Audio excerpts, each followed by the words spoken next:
Queridos, eu quero compartilhar nessa noite uma palavra que está no livro de Abacuque, capítulo 3. Nós vamos fazer a leitura do verso 17 a 19. Abacuque, capítulo 3, verso 17 a 19. O tema da nossa mensagem, o título da nossa mensagem, da dúvida à adoração. Abacuque, capítulo 3, verso 17 a 19. Diz assim a palavra do Senhor: ainda que a figueira não floresça, nem haja fruto nas videiras, ainda que o produto da oliveira fale, os campos não produzam mantimento, ainda que o rebanho seja exterminado do estábulo e não haja gado nos currais, mesmo assim eu me alegrarei no Senhor e exultarei no Deus da minha salvação.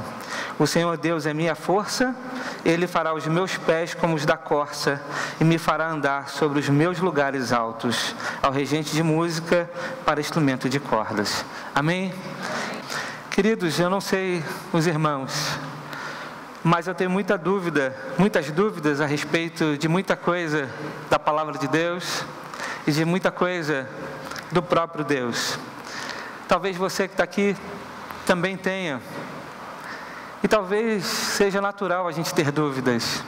Semana passada, na aula dos professores da escola bíblica, a gente estava falando sobre Trindade.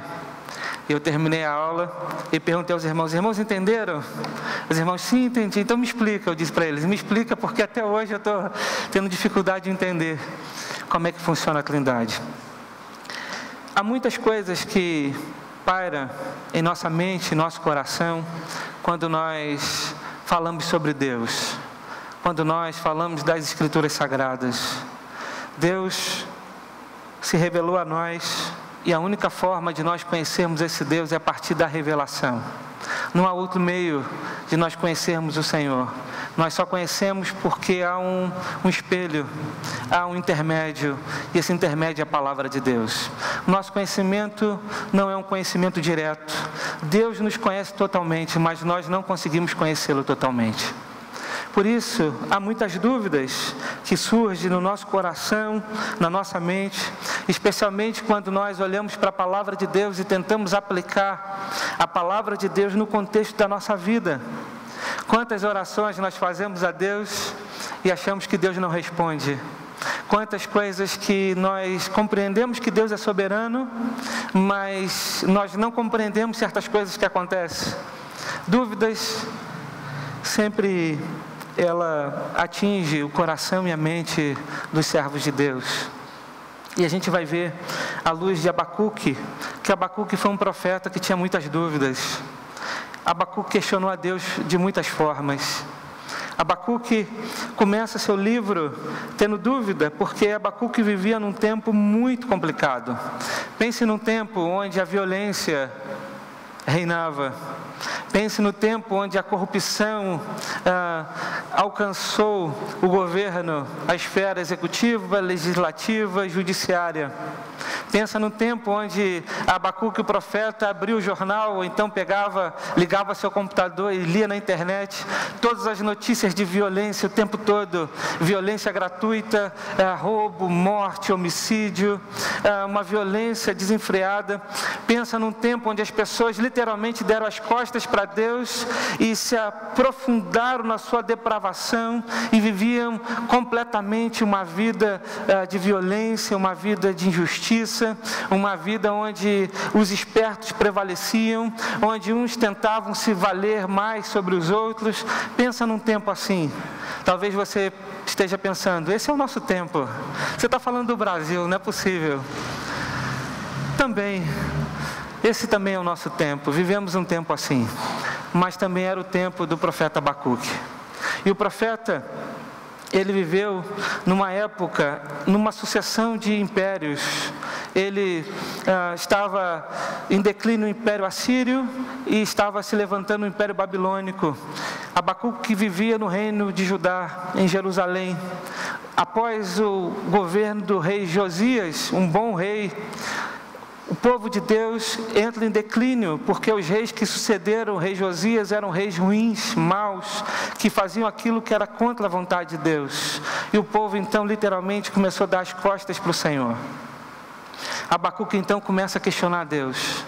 Ele começa a dizer para Deus: Senhor, será que o Senhor não está vendo a violência que está acontecendo? Será que o Senhor não está vendo a corrupção no poder judiciário? Será que o Senhor não está vendo que as leis estão frouxas? Será que o Senhor não está vendo que o mal está prevalecendo? Abacuque começa a questionar a Deus. Isso a gente vê lá no capítulo 1, logo no início do texto. Abacuque capítulo 1, a partir do verso de número 2, Abacuque diz assim: até quando clamarei e não escutarás, Senhor? Ou gritarei a ti violência e não salvarás? Por que razão me fazes ver a maldade e a opressão? A destruição e a violência estão diante de mim. Também há contendas, o litígio é comum. Por causa disso a lei se afrouxa e a justiça nunca se manifesta, pois os ímpios cercam o justo, de modo que a justiça é pervertida. Abacuque então, ele está incomodado. Por que ele está incomodado? Ele está incomodado com o silêncio de Deus. Ele clama e diz: Senhor, até quando clamarei e não escutarás? Até quando eu vou suplicar ao Senhor que o Senhor faça alguma coisa e o Senhor parece que não me ouve? Abacuque se sente angustiado porque Deus não estava ouvindo as suas orações ou não estava respondendo às suas orações. E meus amados, como o silêncio de Deus muitas vezes é perturbador, como nós nos sentimos angustiados quando nós oramos a Deus, quando colocamos diante de Deus as nossas petições, as nossas súplicas, e Deus parece que está mudo. Deus parece que não fala, Deus parece que não responde. Talvez essa seja uma grande angústia que vários homens de Deus passaram ao longo da história. A Bíblia registra alguns clamores, algumas súplicas de homens que disseram para Deus: Senhor, não permaneça longe. Desde Jó, a gente vai ver que os salmistas, até Jesus na cruz, fizeram orações assim. A gente, quando olha, por exemplo, Salmo capítulo 10, verso 1, a Bíblia diz: Senhor, por que permaneces longe? Por que te escondes em tempo de tribulação? Salmo 13, verso 1 diz: até quando, Senhor? Tu te esquecerás de mim para sempre? Até quando esconderás o rosto de mim? Salmo 55, verso 1 e 2, o salmista diz: ó Deus, dá ouvidos à minha oração e não te escondas da minha súplica. Atende-me e ouve-me, estou perturbado e ando perplexo. Salmo 83, verso 1, o salmista diz: ó Deus, não guarde silêncio, não te cales, nem fiques impassível, ó Deus. Mateus capítulo 27, verso 46, talvez o ápice de alguém que se sentiu angustiado e desamparado por Deus, o próprio Cristo na cruz, quando ele diz, e o texto registra: por volta da hora 9, Jesus bradou em alta voz: Eli, Eli, lama sabactani, isto é, Deus meu, por que me desamparaste? Talvez você já fez esse tipo de oração: Senhor, por que o Senhor me desamparou? Senhor, por que o Senhor não está ouvindo o meu clamor?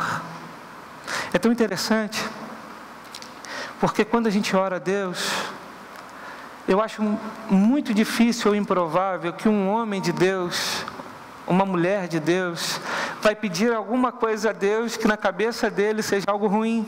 Sim ou não?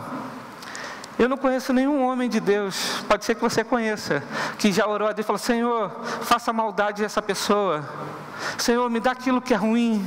Senhor, me dá aquilo que é mal. Geralmente a gente ora a Deus e pede a Deus coisas boas. Geralmente a gente ora a Deus e pede a Deus coisas que nós achamos que é possível que Ele faça. Que no nosso coração seja algo que Ele tem poder para fazer e Ele tem a bondade necessária para fazer. Não é assim? As nossas orações, as nossas súplicas, as nossas inquietações, não é colocar diante para Deus um problema que é nosso, mas que a gente sabe que não é problema para Deus. Geralmente os nossos clamores são baseados em orações dessa forma. Abacuque então ora a Deus e pede ao Senhor que faça alguma coisa, e ele fica inquieto porque Deus não responde. Meus amados, eu quero dizer para os irmãos que, embora pareça que Deus esteja em silêncio, Deus está agindo, está trabalhando, porque Deus não deixa de trabalhar, Deus não deixa de governar. Deus é soberano, está sentado no seu trono, e Ele está trabalhando, Ele não descansa, Ele trabalha o tempo todo, e a Bíblia diz que todas as coisas cooperam para o bem daqueles que amam a Deus. Embora pareça que Deus esteja em silêncio, saiba de uma coisa: Deus está trabalhando constantemente ao nosso redor. Embora a gente muitas vezes não perceba, embora muitas vezes a gente não consiga identificar na nossa rotina ou fazer uma conexão com a nossa própria oração, Deus está trabalhando. Creia nisso. Deus está trabalhando. Ele sabe das nossas lutas, Ele conhece as nossas dores, Ele conhece as nossas inquietações, Ele sabe de todas as coisas, e Ele está trabalhando para o bem daqueles que amam a Deus. E, meus amados, é interessante porque quando a gente olha para esse texto, Deus então resolve responder. Eu acho muito interessante. Deus resolve responder, e Ele vai responder a partir do verso 5.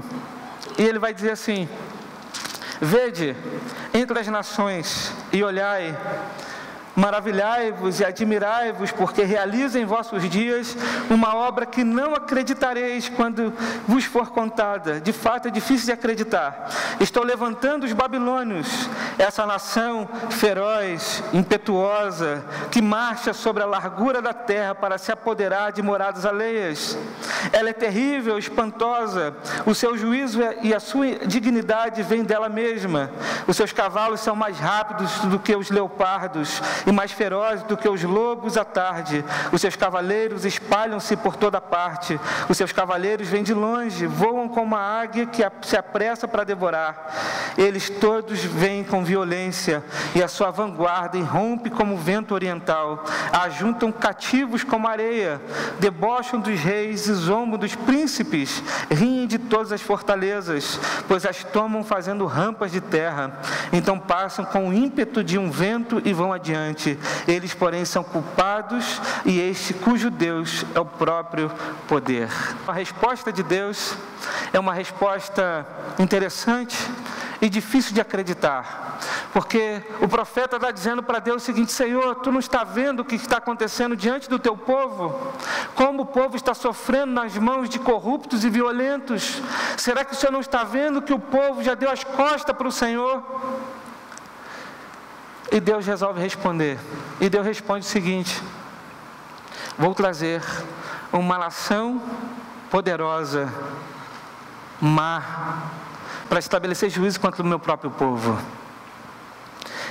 Deus dá uma resposta, e Ele diz: a coisa vai ficar pior, porque eu vou disciplinar vocês. Eu vou trazer a nação, o Império Babilônico, para vir estabelecer juízo e disciplina contra o meu próprio povo. Abacuque fica em crise com a resposta de Deus.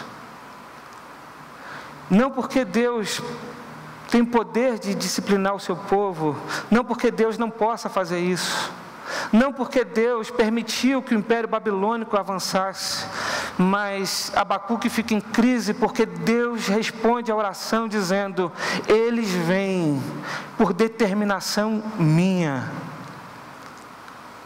E Abacuque então fica questionando, e a dúvida de Abacuque é uma dúvida teológica, uma dúvida que permanece até os nossos dias: como harmonizar a santidade de Deus com o uso de gente perversa, harmonizar o amor de Deus com o sofrimento do justo. Como pode Deus, sendo bom no seu próprio caráter, na sua própria essência, um Deus santo, que não admite pecadores, que não admite o mal, Ele trazer uma nação pior, mais perversa do que seu próprio povo, como agente seu para estabelecer disciplina e juízo? Abacuque fica em crise, e talvez essa crise é uma crise de muitos de nós. Como Deus pode determinar coisas que me fazem sofrer? Como Deus pode colocar no meu caminho certas circunstâncias e situações que vão me levar a lágrimas, às dúvidas e à incompreensão? Como Deus pode fazer isso e de alguma forma eu enxergar que isso é um propósito bom? Há muitas dúvidas no coração do profeta, e talvez há muitas dúvidas no teu coração, porque quando as coisas ruins acontecem, nós questionamos a Deus. Quando as coisas ruins acontecem, nós perguntamos a Deus o porquê dessas coisas acontecerem. Será que é só eu que faço isso? Eu acho que os irmãos também fazem. O profeta Abacuque fez. E aí, queridos, a questão da dúvida de Abacuque não fez com que Abacuque se apostatasse, porque as nossas dúvidas, a dúvida do servo de Deus não leva o servo para longe de Deus, mas leva o servo para perto do Senhor. As nossas inquietações, as nossas dúvidas não fazem com que o homem de Deus dê as costas para Deus, mas faz com que o homem de Deus se prostre diante dele, se ajoelhe diante dele e clame diante dele, pergunte a ele para tirar as dúvidas com ele. É isso que o profeta Abacuque faz. Ele não se satisfaz com a resposta de Deus e ele vai orar mais uma vez. E aí, meus amados, a gente vai aprender que nossa mente, palavras do pastor Hernandes Dias Lopes, a nossa mente nunca fica tão lúcida e nossa teologia nunca fica tão clara como quando nos curvamos diante de Deus em oração e de joelhos que enxergamos melhor a soberania de Deus. Um crente de joelhos enxerga mais longe do que um filósofo na ponta dos pés. É de joelhos que nós colocamos as nossas dúvidas diante de Deus. É de joelhos que nós suplicamos a Deus e perguntamos a Deus as aflições do nosso coração. E é isso que Abacuque faz. Ele faz mais uma oração. Olha a oração que ele faz. Abra aí em Abacuque. Verso de número 12, capítulo 1, verso de número 12. Ele vai dizer: o Senhor meu Deus, meu santo, por acaso não existe desde a eternidade? Não morreremos. O Senhor puseste este povo para juízo, ó rocha, tu estabeleceste para correção. Tu que és tão puro de olhos que não pode ver o mal e não pode contemplar a maldade, porque ficas apenas olhando para os perversos e te calas enquanto o ímpio devora quem é mais justo do que ele. Abacuque então questiona Deus e diz: Senhor, tu és puro de olhos, como pode ver o mal e não pode contemplar a maldade? Porque ficas apenas olhando para os perversos e te calas enquanto o ímpio devora quem é mais justo do que ele. Abacuque faz uma oração, mas o texto vai dizer que Abacuque, ele ora, mas ele vai esperar a resposta de Deus. E meus amados, nós precisamos fazer uma clara distinção entre dúvida e incredulidade.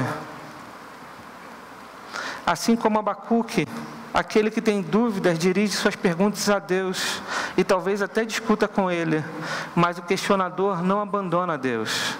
A incredulidade, porém, é uma forma de rebelião contra Deus, uma recusa em aceitar o que Ele diz e faz. Ainda afirma que evitar perguntas difíceis ou se contentar com meias verdades e respostas superficiais, complacentes, significa continuar na imaturidade, mas encarar as questões honestamente e discuti-las com o Senhor promove o crescimento na graça e no conhecimento de Cristo. Abacuque questiona Deus e ele vai esperar por uma resposta. Isso está lá no capítulo 2, verso 1. O texto diz assim: eu me colocarei sobre a minha torre de vigia, ficarei sobre a fortaleza e vigiarei, para ver o que ele me dirá e o que terei como resposta à minha queixa. Olha que interessante, Abacuque ora, ele sobe a torre de vigia, e por que ele faz isso? porque Deus havia dito que o inimigo viria. Só que Abacuque intercede pelo povo. Ele diz: Senhor, como é que o Senhor vai permitir que os perversos venham? Então ele ora, sobe a torre de vigia, porque a torre de vigia ficava sobre o muro, para olhar e perceber se os inimigos estavam vindo ou não. Abacuque ora, mas espera a resposta de Deus. Abacuque ora e sabe que Deus pode respondê-lo favoravelmente, mas sabe que Deus também pode respondê-lo de uma forma que ele não espera. E ele vai para a torre de vigia. E aí eu pergunto aos irmãos: quantos de nós oramos a Deus e vamos para a torre de vigia? Quantos de nós oramos a Deus e paramos para ficar atento, para ver a manifestação do Senhor? Quantos de nós oramos a Deus e paramos para olhar para a nossa própria vida e perceber que Deus está agindo? Nós muitas vezes oramos a Deus, mas não esperamos ver o resultado da oração. Nós oramos a Deus, mas não vigiamos. Nós oramos a Deus e não conectamos a nossa oração com a nossa própria realidade. Abacuque não faz isso. Ele ora e espera. E Deus vai responder a Abacuque mais uma vez. E Deus vai dizer no verso 2 do capítulo 2: Então o Senhor me respondeu e disse: escreva a visão em tábuas, de forma bem legível, para que até que passe correndo, possa lê-la. Pois a visão é ainda para o tempo determinado e se apressa para o fim. Ainda que demore, espere-a, porque certamente virá e não tardará. Vede, o arrogante, a sua alma não é correta, mas o justo viverá por sua fé. Vamos repetir junto essa parte? Mas o justo viverá por sua fé. Veja, Deus responde a Abacuque. E o que Deus responde a Abacuque? Deus diz para Abacuque o seguinte: Abacuque, presta atenção. O soberbo, o arrogante, ele confia em si mesmo. Mas no final o seu fim vai ser a destruição. Mas o justo viverá pela fé. Mas o justo, este é aquele que vive pela fé. E a fé, meus amados, é um modo de vida. Aqui no verso 4 é um contraste. Por que um contraste? Porque o perverso, o ímpio, o injusto, ele confia em si mesmo, mas o justo, ele confia em Deus. O que Deus está dizendo para Abacuque: Abacuque, eu vou trazer disciplina contra o meu povo, mas saiba de uma coisa: aquele que confia em mim, aquele que tem fé em mim, esse será justificado, esse é o justo. Mas aquele que não confia em mim, aquele que é arrogante, aquele que é ímpio, esse então sofrerá o juízo de Deus. E aí, Deus dá pelo menos 5 ais aqui no texto, se referindo aos ímpios. E toda vez que a gente olha na Bíblia e vê um ai, a gente precisa conectar com o juízo de Deus.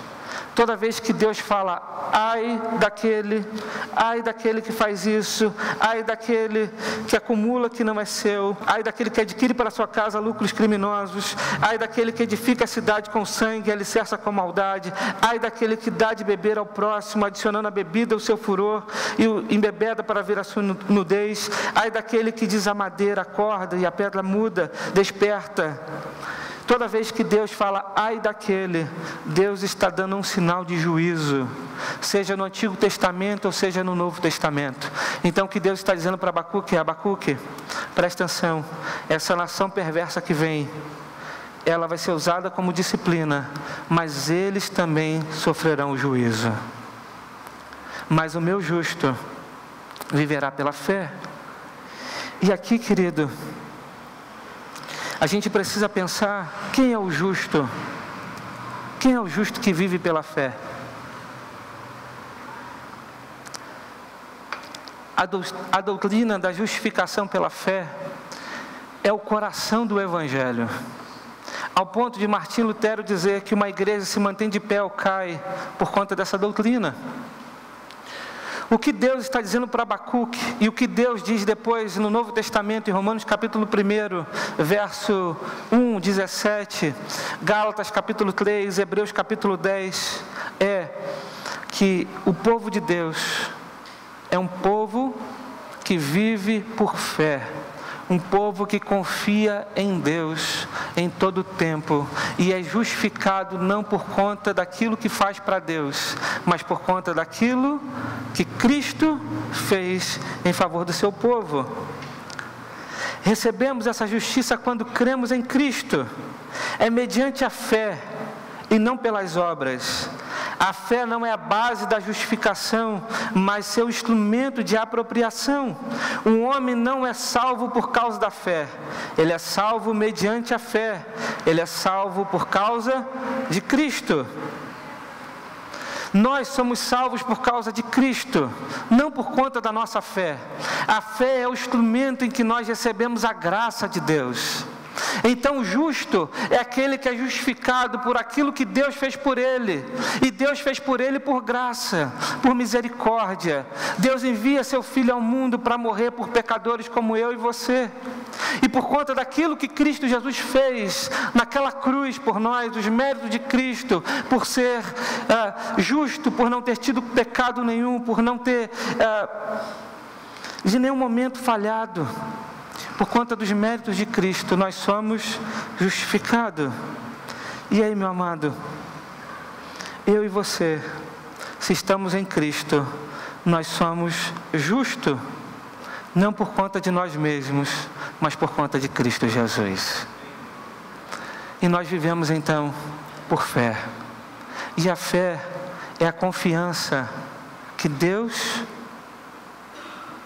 está cuidando de nós.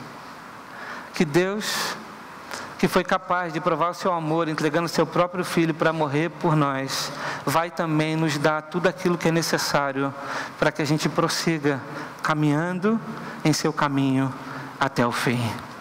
Por isso, o justo não é aquele que retrocede, mas aquele que avança. Por isso que Hebreus capítulo 10, verso 38, 39 vai dizer: mas o meu justo viverá da fé, se recuar a minha alma não se agradará dele. Nós porém não somos dos que recuam para a destruição, mas sim dos que creem para a preservação da vida. Aquele que vive por fé, querido, é aquele que confia em Deus até o fim. Esses dias eu tenho pensado em algumas coisas.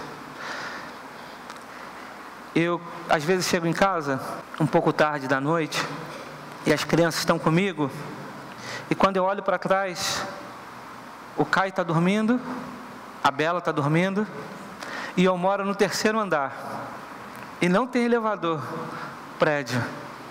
Então, eu pego a Bela, boto num ombro, e pego o Caio e boto no outro ombro. Eu sou fraco pra caramba, mas eu ainda consigo levar os dois no colo, tá? Para os irmãos não acharem que é mentira. Eu levo mesmo, eu tenho prova da minha esposa. Esposa vale como prova? Tem que valer, mas eu pego os dois no colo e vou subindo, degrau por degrau. Carla abre a porta, eu boto os dois, um em cada cama, enfim. E eu estava pensando sobre isso.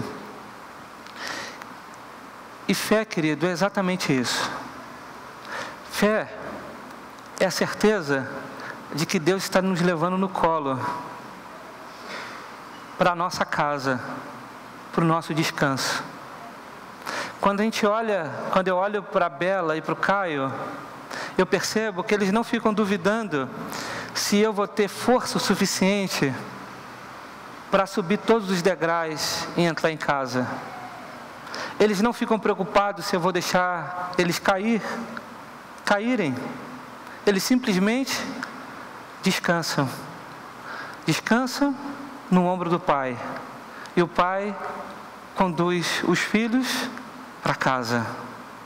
Fé é a confiança de que Deus está cuidando de nós. Que Deus não vai deixar a gente cair. Que Deus não vai deixar em nenhum momento a gente para trás. Que Deus tem força o suficiente e poder o suficiente para conduzir a nossa vida até a nossa casa. Isso é ter fé.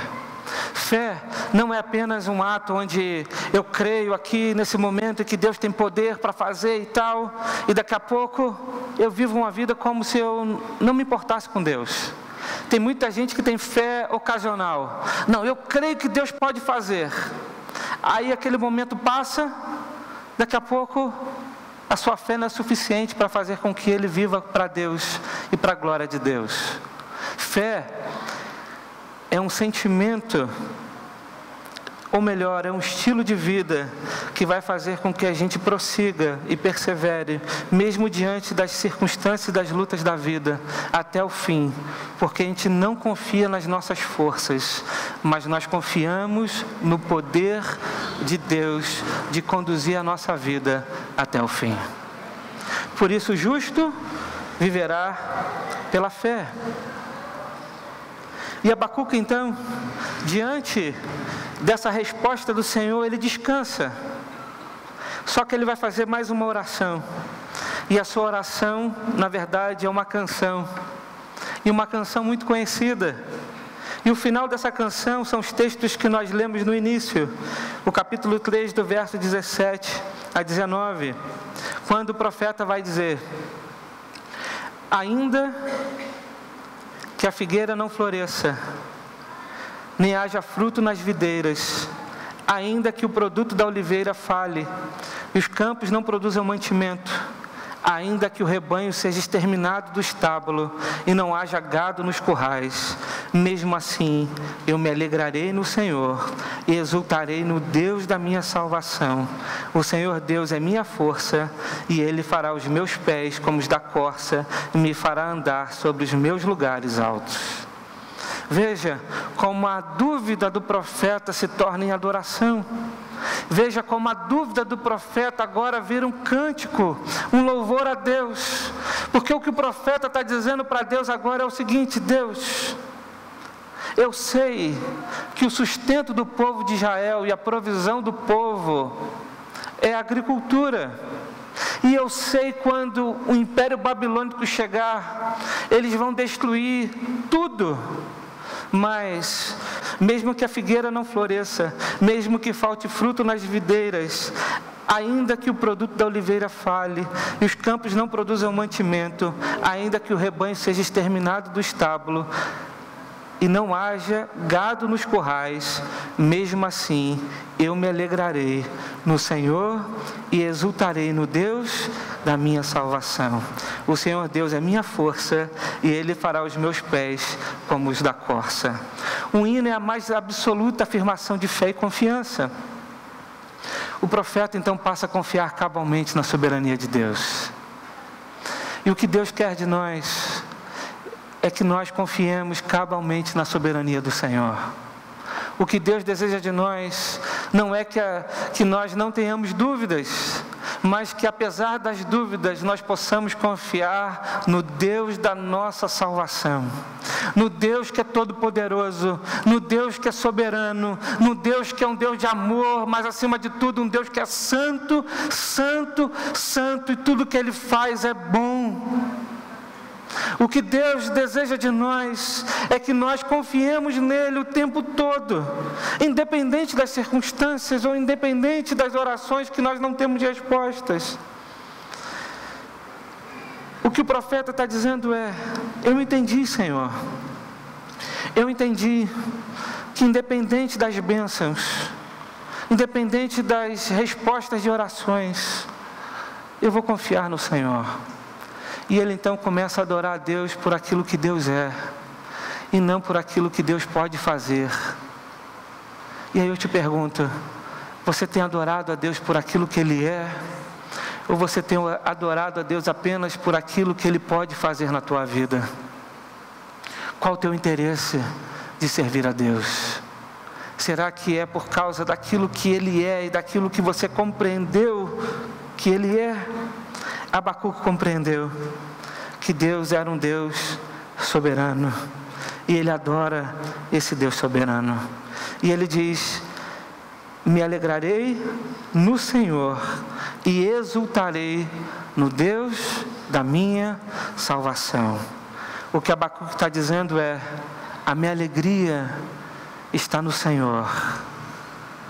A minha alegria é uma alegria que não depende das circunstâncias, ela está no Senhor. Porque o Senhor Deus é a minha força. Que nós possamos sair daqui hoje dizendo isso para o Senhor: a minha alegria é o Senhor. Porque o Senhor é o Deus que me dá força. E Ele quer dar força a você. E Ele quer dar esperança a você. E Ele quer renovar a sua esperança hoje. Ele quer que você ande mais uma milha. Ele quer que você prossiga um pouco mais.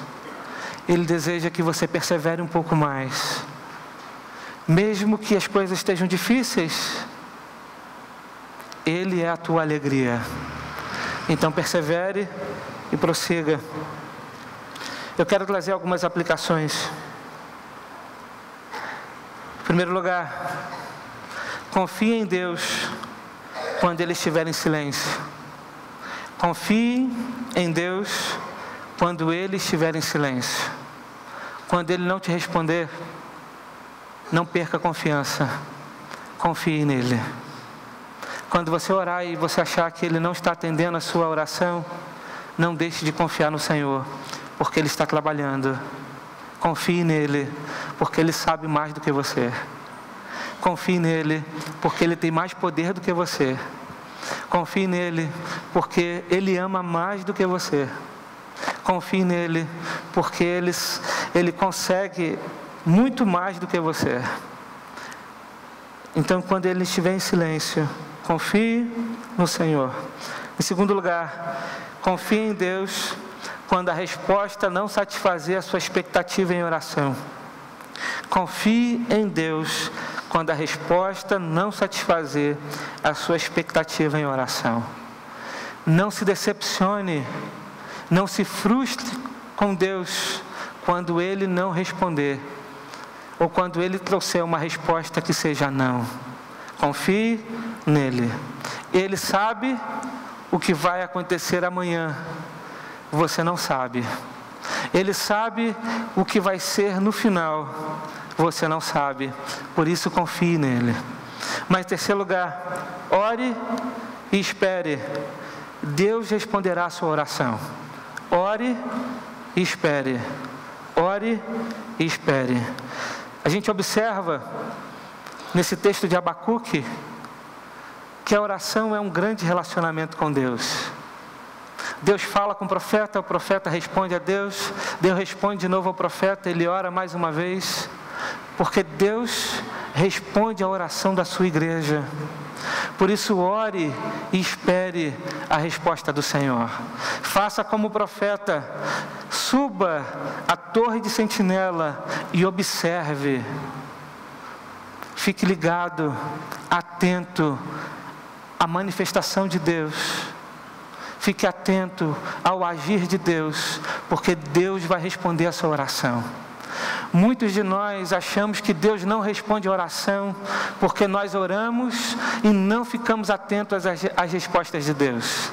Muitos de nós oramos a Deus, mas nós não ficamos conectados com aquilo que Deus é capaz de fazer, com aquilo que Deus está fazendo, com aquilo que Deus está realizando na nossa vida.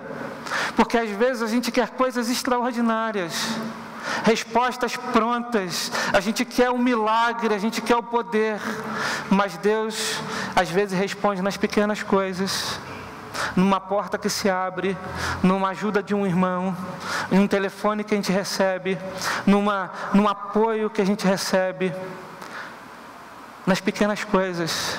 Deus está respondendo. Deus não nos dá um mapa da vida, mas Ele vai se revelando progressivamente a nós.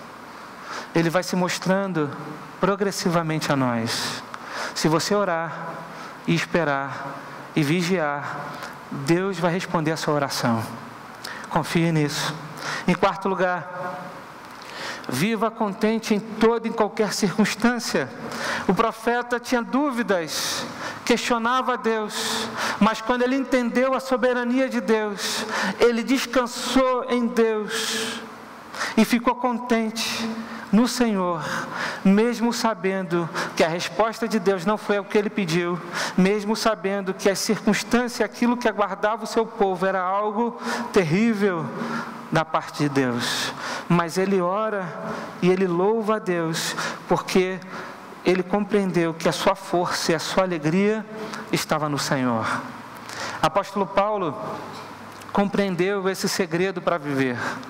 Por isso ele vai dizer lá em Filipenses capítulo 4, verso 10 ao verso de número 13, ele vai dizer: alegro-me muito no Senhor, por terdes finalmente renovado o vosso cuidado para comigo, do qual na verdade estáveis lembrados, mas vos faltava oportunidade.